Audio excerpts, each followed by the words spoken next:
Price the lord ಪ್ರಿಯರೇ. ದೇವರ ಅತಿ ಪರಿಶುದ್ಧವಾದ ನಾಮಕ್ಕೆ ಸ್ತೋತ್ರವಾಗಲಿ.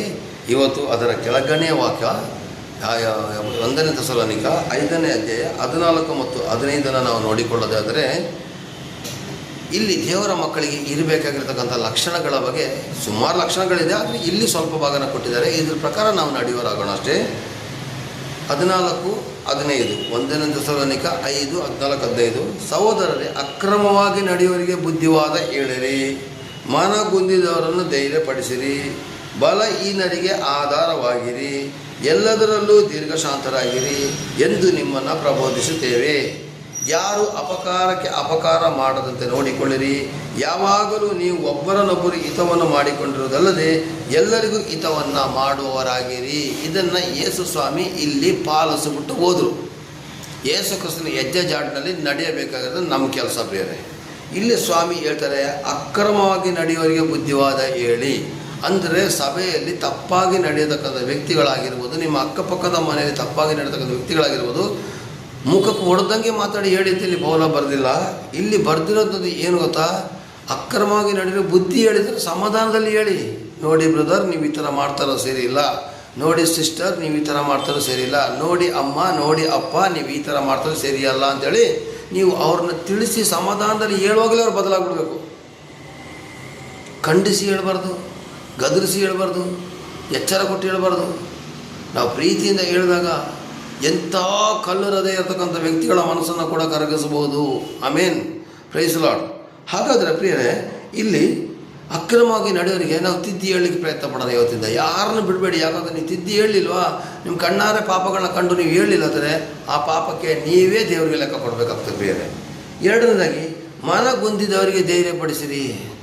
ಇವತ್ತು ಏನಾಗಿದೆ ಗೊತ್ತಾ, ಕೆಲವೊಂದು ಮನೆಗಳಲ್ಲಿ ಮನಗುಂದವರ ಕಂಡ್ರೆ ಖುಷಿ, ಏನಾದರೂ ಆಗಲಿ ಅವನು ಆಡಬಾರ್ದು ಆಟ ಆಡ್ದ. ಇವತ್ತು ನೋಡಿ ನಮ್ಮ ಕಣ್ಣೆದುರುಗಡೆ ಅನುಭವಿಸ್ತಾ ಇದ್ದಾನೆ ಅಂತ ಹೇಳೋದು ಇಲ್ಲ ಪ್ರಿಯರೇ.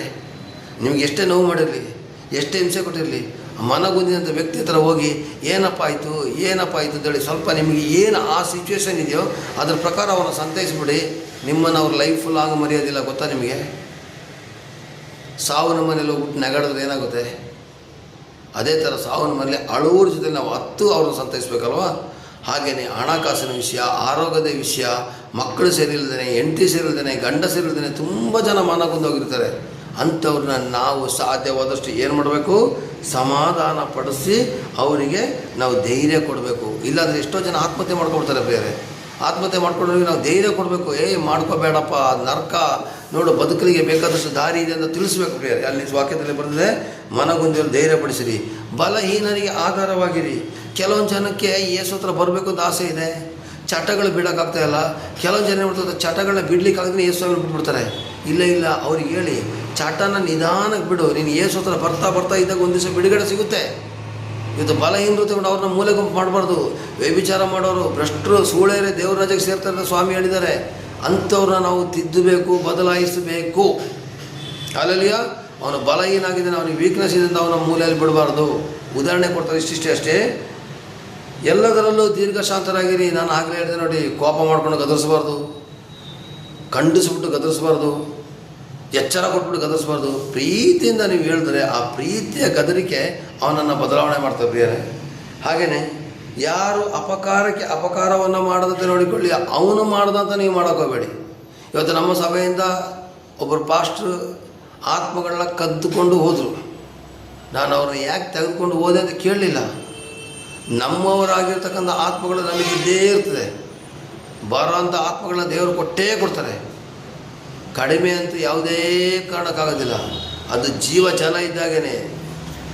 ನಮ್ಮ ಊರಲ್ಲಿ ಬಾವಿ ಇದೆ, ಬಾವಿಯಲ್ಲಿ ನೀರು ಖಾಲಿ ಮಾಡಿದಾಗೇ ಜಲ ಉಕ್ಕಿ ಬರ್ತಾ ಇರ್ತದೆ. ಹಂಗೆ ನಮಗೆ ಆತ್ಮಗಳನ್ನ ದೇವರು ಪ್ರಾರ್ಥನೆ ಮಾಡಿದಾಗ ಆತ್ಮಗಳನ್ನ ಕೊಡ್ತಾನೇ ಬರ್ತಾರೆ. ಆತ್ಮ ಮಾಡ್ಕೊಬಿಟ್ಟ ಅಂತ ಸಭಾಪಾಲಕರುಗಳೇ ನಾವು ಗುದ್ದಾಡಿದ್ರೆ ನಮ್ಮ ಮರ್ಯಾದೆ ಏನು? ಅವರಿಗೆ ದೇವರು ನ್ಯಾಯ ತೀರ್ಪು ಮಾಡ್ತಾರೆ. ನಾವು ಪ್ರಾರ್ಥನೆ ಮಾತ್ರ ಮಾಡಿದ್ರೆ ಸಾಕು. ಅಲ್ಲೆಲ್ಲೂಯಾ. ಅವರು ಅಪಕಾರ ಮಾಡಿದ್ರು, ಅವರು ಮೋಸ ಮಾಡಿದ್ರು, ಅವರು ಅನ್ಯಾಯ ಮಾಡಿದ್ರು, ಅವ್ರ ಮೇಲೆ ಸೇಡು ತೀರಿಸುವಂಥ ಕೆಲಸ ನಾವು ಮಾಡೋಕ್ಕೆ ಹೋಗ್ಬಾರ್ದು ಬೇರೆ. ಎರಡನೇದಾಗಿ, ಯಾವಾಗಲೂ ಒಬ್ಬರಿಗೊಬ್ಬರು ಹಿತವನ್ನು ಮಾಡಿಕೊಂಡಿರದೆ ಎಲ್ಲರಿಗೂ ಹಿತವನ್ನು ಮಾಡೋರಾಗಿರಿ. ಒಬ್ಬರಿಗೊಬ್ಬರ ಜೊತೆ ನಿಮ್ಮ ಕುಟುಂಬಕ್ಕೆ ಮಾತ್ರ ಅಲ್ಲ, ಸಭೆಯಲ್ಲಿರ್ತಕ್ಕಂಥ ಪ್ರತಿಯೊಂದು ಜನಗಳಿಗೂ ಕೂಡ ನಿಮ್ಮ ಕೈಯಲ್ಲಿ ಆದಷ್ಟು ಉಪಕಾರಗಳನ್ನು ಮಾಡುತ್ತಾ ದೇವರ ನಾಮವನ್ನು ಮಹಿಮೆಪಡಿಸಿ ಅವರಿಗೆ ಹಿತವನ್ನೇ ಬಯಸಿ. ಇವತ್ತು ಎಷ್ಟೋ ಕಾರುಗಳಲ್ಲಿ, ಎಷ್ಟೋ ಲಾರಿಗಳಲ್ಲಿ, ಎಷ್ಟೋ ಮನೆಗಳಲ್ಲಿ ಬರೆದಿದೆ ಹಿತಶತ್ರುಗಳ ಆಶೀರ್ವಾದ ಅಂಥೇಳಿ. ಹಾಗಾದರೆ ನಮಗೆ ಶತ್ರುಗಳು ಸೈತಾನ ಬಿಟ್ಟರೆ ಇನ್ನು ಯಾರೂ ಇಲ್ಲ ಕಣ್ರಿ. ನಾವು ಅಂಥವ್ರಿಗೋಸ್ಕರ ಆಶೀರ್ವಾದ ಮಾಡೋಣ, ಪ್ರಾರ್ಥನೆ ಮಾಡೋಣ. ನಮ್ಮ ಸಭೆಯಿಂದ ಆತ್ಮಗಳನ್ನ ಕದ್ದುಕೊಂಡಿರೋದಕ್ಕಂಥ ಪಾಸ್ಟ್ನ ನಾವು ಆಶೀರ್ವಾದ ಮಾಡಲೇಬೇಕು. ಆದರೆ ಕದಿಯುವಂಥ ದುರಾತ್ಮ ಇದೆ ನೋಡಿ, ಅದನ್ನು ತಪ್ಪಿಸಿ ನಾವು ಓಡಿಸ್ಬೇಕಷ್ಟೇ. ಈ ಡೈರೆಕ್ಟಾಗಿ ನಾವು ಅಟ್ಯಾಕ್ ಮಾಡಿದಾಗ ಏನು ಪ್ರಯೋಜನ? ಅದಕ್ಕೇ ಸ್ವಾಮಿ ಹೇಳಿದರೆ ಅಲ್ಲಿ ದೀರ್ಘ ಶಾಂತಿಯಿಂದ ಇರಿಂದ ಬರ್ದಿದ್ದಾರೆ ನೋಡಿ. ಇಲ್ಲಿ ವಾಕ್ಯದಲ್ಲಿ ಬರೆದಿದೆ 12-14 ಕೊನೆಯಲ್ಲಿ, ಎಲ್ಲದರಲ್ಲೂ ದೀರ್ಘ ಶಾಂತಿಯಿಂದಿರಿ. ಮಾಡತ್ತವ್ರು ಮಾಡ್ತಾ ಇರಲಿ, ನಮ್ಮ ದೀರ್ಘ ಶಾಂತಿಯನ್ನು ನಾವು ಬಿಡೋದು ಬೇಡ. ದೇವರು ನಿಮ್ಮನ್ನು ಆಶೀರ್ವದಿಸಲಿ, ಕೃಪೆಯಿಂದ ನಡೆಸಲಿ. ಆಮೇನ್, ಆಮೇನ್, ಆಮೇನ್. ದೇವರ ರಾಜ್ಯವನ್ನು ನಾವು ಮಹಿಮೆಪಡಿಸೋ ಪ್ರಿಯರೇ. ಆಮೇನ್. Praise lord.